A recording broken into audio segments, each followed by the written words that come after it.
Right, so as I said, your last task is a reading comprehension task. It's pretty straightforward, pretty easy. Please, there is no need to upload this on ClassDojo. You only upload the first one, the mapping. All right, you will read through a comprehension text. This is also a good comprehension practice for English. So all you need to do is read through it, and then you will answer these questions.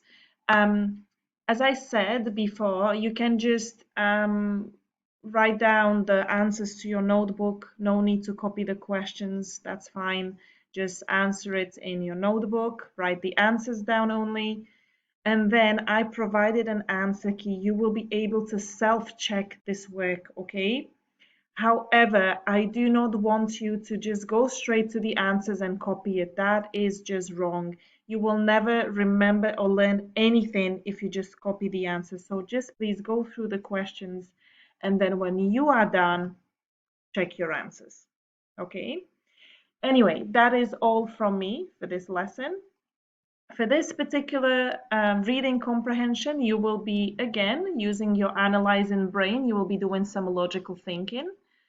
You will be using the text to answer these questions, okay? You will be doing some logical thinking. Right, so this is all from me for this lesson. I hope you enjoy it and I hope it's easy enough for you. And I'll see you on Thursday for the second social studies lesson. Bye.